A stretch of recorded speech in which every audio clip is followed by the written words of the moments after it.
So you would say pistol and then move on to rifle? No, the next priority for me is med. Med? Med, absolutely. 30,000 people a year die in vehicle accidents. I wonder how many of those could have been prevented. So we're prone to accidents. We're prone to trauma. And I've treated trauma in real life. I've saved people's lives with tourniquets. Tourniquet is the number one piece of equipment that in med that you need to carry. So I don't know about Fieldcraft, but I have a feeling our clientele are very similar because we're both realists. And I would say the majority of my clients, not all of them, but the majority of them think that they need to be prepared for something. And you guys are big in the prepping world as well. They think something might happen, not necessarily the end of the world, but they just want to be ready in case of a natural disaster, an EFP.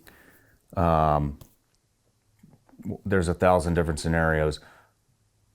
What would you say for somebody that's completely green? They don't know how to shoot, they don't own a gun, they don't have food storage, anything. What would you say the number one priority would be? Where do they start?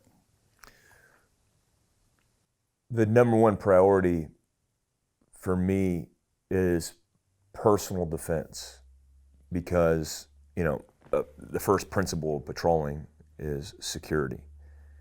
And if you can't secure yourself, you can't secure your family, you can't defend your life, you can't defend your family's life. So I would say it starts with a personal decision to buy a firearm, learn how to utilize a firearm, and carry that firearm daily. What firearm would you suggest starting with, pistol or rifle? I think universally, I carry different guns for different reasons, but universally a Glock 19 is probably the staple concealed carry pistol. In contracting, we carry Glock 17s typically, but Glock 19s is the right frame size for most. It's the right size frame for concealment. It has the most accessories per gun in the industry. It's a good platform. It's reasonably priced. And I've used a Glock 19 when the military got them in special operations, and I've seen them throughout my military career, and I've never seen one fail. So a single action only Glock 19 is the start point. I would definitely agree with that.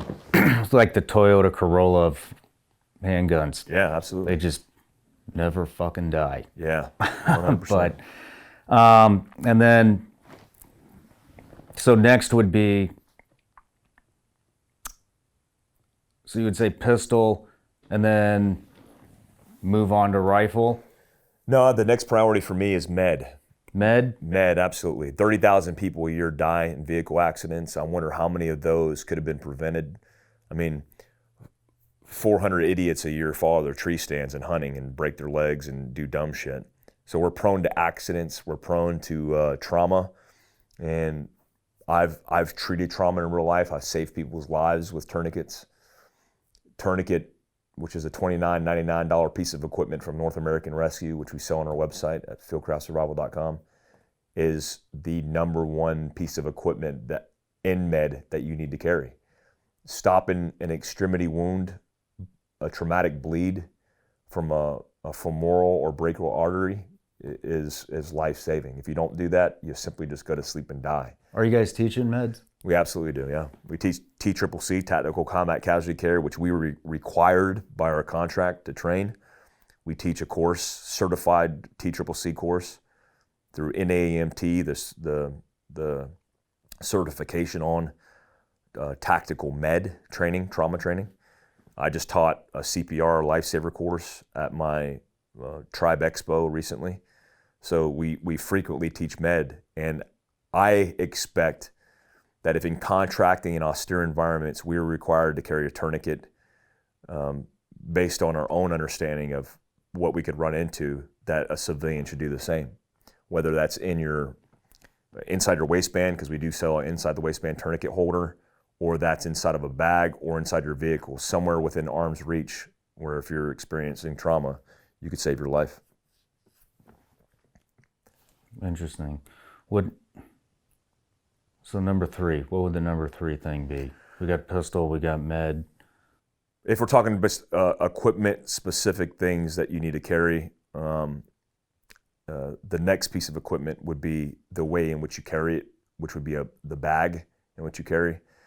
A lot of people don't think about it, but the extension of your capability of what you can carry on your person is limited. You can only fit so much shit in your pockets and your pants.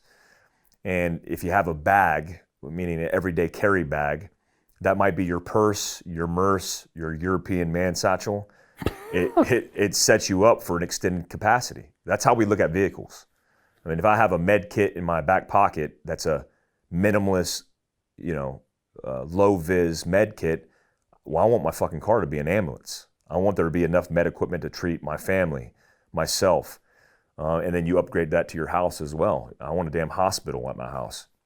So having the ability to carry all their stuff is super important. And in that bag, I would definitely include a survival kit, a modern survival kit that has the staples of survival, including the ability to contain water, purify water, start a fire, signal, communicate potentially, SAT, Iridium, VHF, UHF, the list goes on. Gummy bears.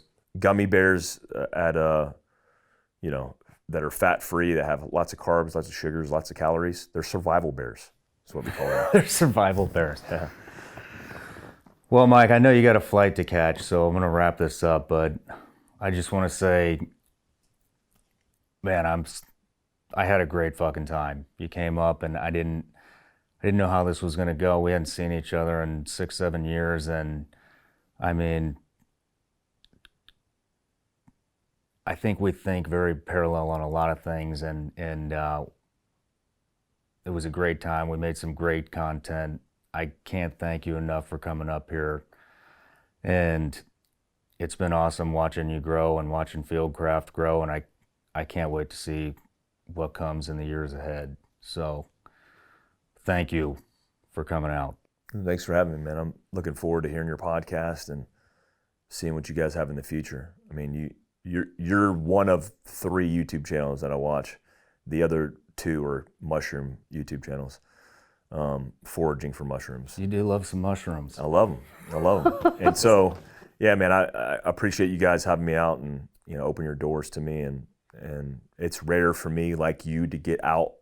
And when I do go out, it's only for specific reasons or specific people.